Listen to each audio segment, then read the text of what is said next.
BFM Bourse, vos placements, nos conseils sur BFM Business. Et juste après l'ouverture de Wall Street, valeur ajoutée, ce sera à 15h45. Une idée de valeur en plus si vous souhaitez compléter ou diversifier vos portefeuilles boursiers. Les experts de Gay-Lussac Gestion seront avec nous en direct et vous pourrez juste après retrouver le replay, bien sûr, sur notre site BFM Bourse. On va parler d'immobilier à présent parce que l'offre, c'est vrai, manque de plus en plus. Et du coup, face à cette offre qui manque, pourquoi ne pas trouver des solutions en surélevant le parc immobilier déjà existant lorsque c'est autorisé? Surélever son bien, c'est peut-être d'ailleurs une bonne idée, une bonne initiative si vous souhaitez rentabiliser votre parc immobilier. Alexandre Brunet vient de nous rejoindre, on va en parler ensemble. Bonjour. Bonjour Guillaume. Conçoit-sa-retraite.com, vous venez nous voir régulièrement. Surélever un bien immobilier, en quoi ça consiste exactement? Écoutez, la surélévation, c'est très simple. Ça consiste tout simplement à ajouter un ou plusieurs niveaux à un bien existant en modifiant la volumétrie de la charpente ou en ajoutant un niveau à ce niveau existant. Donc finalement, ça permet d'augmenter la surface habitable sans modifier l'emprise au sol. Ça, c'est important. Concrètement, c'est une construction en dur où on rehausse la toiture et on prolonge verticalement, évidemment, les façades. Donc, ce qu'il faut bien comprendre, c'est qu'en fait, ça permet de limiter l'étalement urbain, et c'est complètement en phase avec notre époque, avec la loi de limitation d'artificialisation des sols.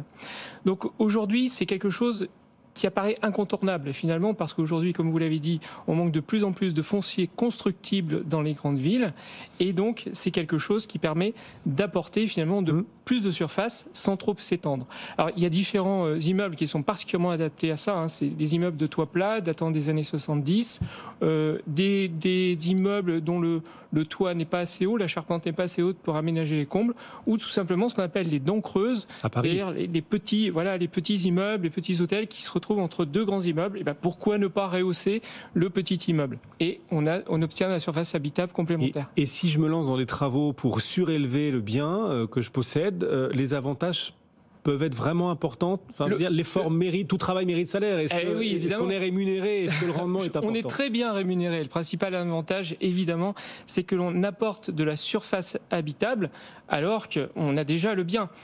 Ça, c'est extrêmement intéressant. Prenons l'exemple de Bordeaux. 5 000 € du mètre carré en moyenne. On ajoute 50 mètres carrés de surface habitable, 250 000 € de plus-value apportée, enfin de valeur ajoutée apportée. Bon, évidemment, elle n'est pas gratuite. 2 500 € de mètre carré en moyenne pour le coût de cette surélévation. On a donc une plus-value latente de 125 000 €. Ça commence à parler.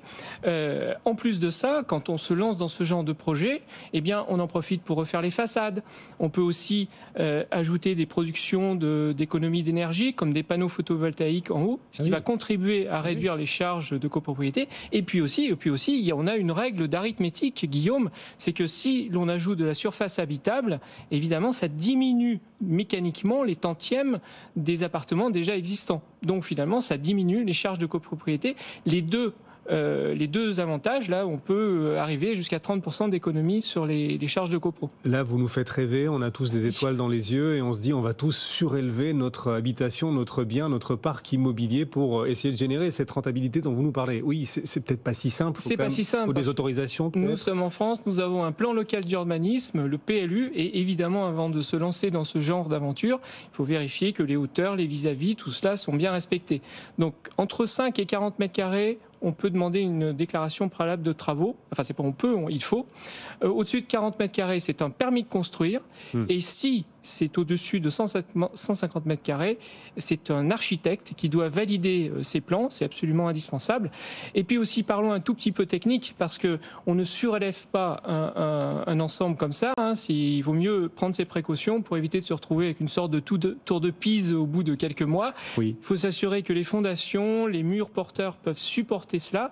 Et pour cela, il faut s'appuyer sur deux personnages clés, l'architecte et un maître d'œuvre. Et j'ajouterais même qu'il faut s'assurer que ces gens-là ont de l'expérience dans ce domaine-là, parce que ce sont des projets qui sont particuliers. Il faut vérifier que ce ne soient pas des nouveaux venus sur le domaine. Mais une fois que j'ai trouvé la bonne équipe de professionnels, elle va me coûter cher quand même. Enfin, vous nous parlez de ce que ça peut rapporter, mais il faut rentrer dans le détail de ce que coûte une surélévation. Si je puis me permettre, la surélévation, c'est un coût qui peut valoir le coup.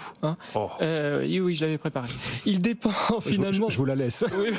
Il dépend finalement évidemment de 3 facteurs. Évidemment, la superficie de la surélévation, les aménagements extérieurs et intérieurs, notamment si on veut ajouter un dispositif d'économie d'énergie, ça va coûter un petit peu. Et puis aussi les matériaux utilisés, béton, acier ou bois. Et puis aussi, si on veut modifier la pente du toit, il est évident que si on la modifie, les travaux seront beaucoup plus lourds. Donc concrètement, il faut compter à minima 2 500 € du mètre carré, voire 3 000 pour être confortable, sans modification de la pente du toit. Et ces coûts-là ont augmenté d'ailleurs avec les problèmes d'approvisionnement depuis le Covid Oui, ils suivent effectivement le même mouvement que c'est de la construction, donc ils suivent exactement le même mouvement que les autres éléments de construction. Et là-dessus. C'est la même chose. Dans 3 minutes, on sera à Wall Street pour l'ouverture. Les futurs américains sont assez stables, plus 0,1%. Les petites hausses attendues et annoncées pour l'ouverture de Wall Street, on va vivre ça en direct. Dernière question sur la surélévation des biens immobiliers. On va faire le solde entre ce que ça coûte, vous venez de nous en parler, ce que ça peut rapporter, vous nous en parliez au début. La rentabilité. Ouais, on peut apporter des chiffres plus concrets encore là-dessus. Écoutez, c'est une stratégie intéressante. Le chiffre que je dirais, c'est que, étant donné les coûts, il faut s'assurer que la zone dans laquelle on fait cette surélévation est un prix de marché au moins 2 fois supérieur pour apporter de la valeur et être confortable. Donc concrètement, aujourd'hui, ça signifie au moins 4 000 à 5 000 € du prix au mètre carré sur la zone dans laquelle on vise. Et puis aussi, pour être rentable, il faut s'assurer, comme tout bon investissement immobilier, qu'on est dans une zone dans laquelle l'économie est dynamique, la démographie est positive, qu'il y ait des accès, des écoles, des commerces, de manière à s'assurer que l'exploitation qui sera faite sera tout à fait profitable. Les clés donc, et vous pourrez retrouver le replay, l'ensemble de l'argumentaire sur notre site BFM Bourse, bien sûr, dans les prochaines minutes. Alexandre Brunet, construire-sa-retraite.com, régulièrement à nos côtés avec votre confrère, votre acolyte, Gaëtan Lefebvre, effectivement. Bon retour, merci Alexandre.